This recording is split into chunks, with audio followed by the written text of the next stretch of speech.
for every Temba or Tembi out there trying to start a career and using this platform to get seen, there are established artists who are already on this platform also trying to get their careers be seen and enhanced and make better music. On this episode, we've got the one, the only DJ Doo-Wop. Emphasis on the...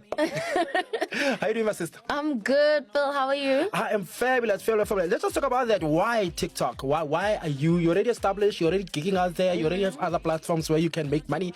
Why come to TikTok? So I thought it was super interesting that TikTok has a distributor side of it called Sound On. Okay. And when I was in Dubai recently for a gig, yes, I met the Sound On team and they told me a little bit about it. I thought it was amazing, the percentage split. Right. It's actually quite competitive compared to other distributors. Also, I feel like if your song is trending on TikTok, it's pretty much trending worldwide. True that. So I just felt like that's a cool move to do, and I feel like it's the future of music. So I don't understand the business of music like that.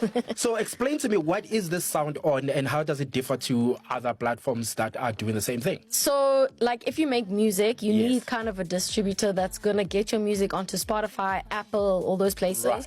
So TikTok, and then obviously a distributor takes a percentage. Right. So firstly, TikTok doesn't actually take a big percentage. It's way lower than other distributors. Okay. So that's already amazing for creatives because that means you get more money when the money comes in.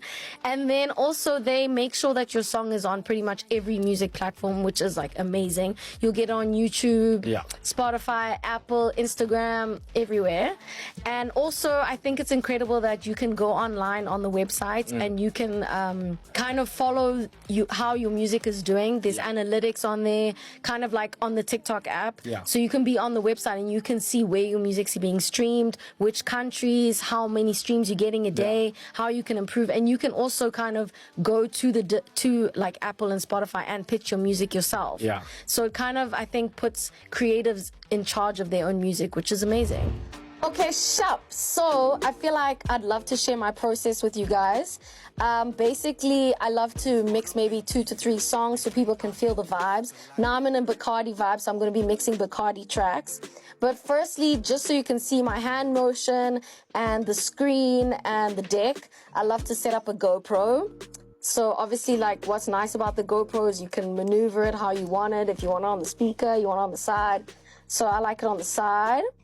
And then you have an app that basically turns on the GoPro and you can see everything you're doing on the GoPro on your phone, which is unbelievable. So we set it up, we turn it on, and it usually takes a while, technology, it'd be like that. And then you can see everything. Look at that. So everything I'm doing here, you can see on the phone. Unbelievable. How has being on TikTok though enhanced? I mean, you're saying that you're doing a lot of stuff for yourself. How has TikTok helped in that regard? Outside of the Sound On thing, but just as a platform, how has it helped you as somebody who's doing everything for themselves? So I feel like I'm a very visual person, and I like that TikTok can put videos and creative dances behind the music. And I think we saw with Amapiano that if you get dancers doing challenges, people all around the world kind of understand the music better. So I'm doing Bacardi now. I'm on a Bacardi wave. Do you know Bacardi? Yes, I'm a hypo from Pretoria music. Pretoria. Yeah, I'm doing Bacardi, and I feel like TikTok will help with the visual language for people to understand this world I'm creating. And also, with the dance challenges, it'll help the rest of the world understand how the sound is and how you dance to it and kind of, take it in. All right, cool. So let's talk about connection with your followers and your fans. I mean, are your fans the same people that were your followers, or how does that work? I mean, because TikTok, you are either a content creator or an artist, so you've combined the two and made it into one, right? Yeah, exactly. Are your supporters the same? Are they looking at you as a content creator, or are they looking at you as an artist? TikTok is opening a broader audience, which is amazing. People all around the world. And I think the people that were following me, let's say on Instagram and stuff, it's definitely a different crowd that I'm getting on TikTok, which is amazing. And I also feel like when I started doing my music on TikTok, I was getting a lot more streams, which is incredible because obviously other artists or other creatives are creating videos around my music. So it's just kind of a network that builds. And also I feel like when it comes to brands, when I started posting more on TikTok, I started getting more influencer work, more brand, the brand was coming. So yeah, TikTok's definitely helped with the reach. Okay, we can see the dicks. Now, obviously, we want to see me and my wonderful personality. So then I set it up with this ring light and my phone. Obviously, nice lights, making sure we get the makeup, we get the shades. So then I put the camera on. Oh wait, I have to make sure that everything is recording. So I push record on the GoPro. We are live. We set up, we're looking at 90. GoPro's loaded. It's time to play the tracks. Okay, first track, we load it. Obviously, I'm going to play my new song, Shais Tombe, first, because that's what this is all about at the end of the day. And we on. I know you've already had a career prior to coming to the platform, ne? I just want to know, at what point did you say, I've made the right decision about coming to TikTok? Like, at what point? When was it that you saw this moment? I was like, yeah, this was a good decision for me to come on this platform. We were doing the standardized dance challenge because I made this song with my dancer. Yeah. And like, we just started doing this dance, and wherever we were going, people started doing the dance. When we were doing shows, people in the crowd would be doing the dance.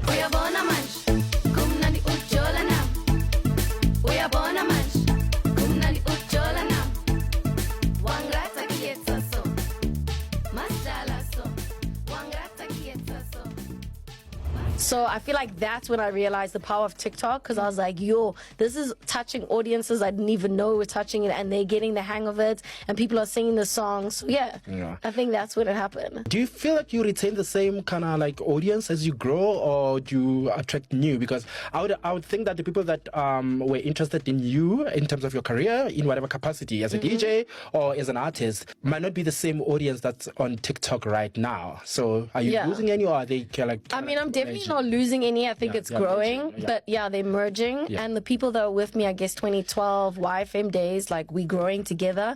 But now, like you're saying, there's definitely a more youthful audience that I'm getting through TikTok, which is beautiful because the youth, the energy is unmatched, and they're always gonna actually reinterpret your vibes and your music in a different way and help you get more creative, which is amazing. Right. Okay. So once it's all mixed and loaded and I've done the 3 tracks and I've done my vibes, I end it on the phone and then on my GoPro as well. It has all been recorded. Then I open CapCut, obviously, and make sure that I load the 2 videos, and then I'll have the sound either already recorded from the decks or the sound recorded from my cell phone. Then I load it all into CapCut, edit it, take some footage from here, some footage from my phone, and that's how you do it. Talking to fans and how they consume your music on these platforms, right? What is the best way for them to show support to you? Is it by just watching the videos, or actually like, hitting those links that you put in videos to take them to Spotify and all of that? Yeah, exactly. I think that's definitely one of the best ways to support. But also, like, making a video with my music for me is huge, because if the song is trending on TikTok, it's going to be trending everywhere else. If you're listening to it on TikTok, you're going to want to hear the full version on Spotify, on Apple Music. So just make a video with my song and we're online. So what does success look like for you in terms of your presence on TikTok? Like simply just TikTok? I feel like success for me is definitely touching millions of followers. I feel like I'm already doing the most in every other way of being creative, working hard. But I think like brands still think about numbers. So if I'm touching millions of followers, that's more bags, that's more brands, that's more success, baby. For somebody who doesn't know what Bacardi is and they're watching this video anywhere in the world, what would you tell them is, this is Bacardi and it's Bacardi because it's different from this? I would say Bacardi is a mix of Kwaito with some house. Yes. I would say that Amapiano kind of stemmed from Bacardi. And I'd say that Bacardi is kind of like a sped up Amapiano vibe with harder hitting drum. That's Bacardi. All right, cool. So what's next for you? What's next is definitely more Bacardi tracks, because I'm going to establish myself as the Bacardi babe. A lot of dance videos on TikTok. Also, I think I'm going to be the girl that rocks crazy fashion and does DJ mixes. So watch out for that. And then worldwide tours, because every time it's winter here, I go overseas for summer. Hey, you're chasing the sun. Lucky I'm you. chasing the sun, baby. So I'm going to be around Europe, and then hopefully, inshallah, it's also going to be in Asia. Yeah. But yeah, just like stay tuned, and the music's going to be amazing. Listen, you are awesome. I could have this conversation with you the whole day. You're just as colorful in your personality as you are in your outfit. But yeah, this was very fun. Thank you for coming. Thank you for having me. I appreciate you. Anytime, babes. So obviously this is all a lot to take in, but it's such a beautiful process. And just start small. First, you can just start with one phone, one camera, recording what you're doing. Then you slowly add on. If you can get a GoPro, if you can get another phone, and just build on that process. But I think the number one thing is to start, and from there you can build. And also CapCut is your friend. There's so many different filters and things you can use to edit and make it beautiful. And yeah, this can take you to the world. People can see what South African sound is about, or whatever sound you're doing, and just keep developing your skills, and people are gonna book you. So stay shining. Let's do it.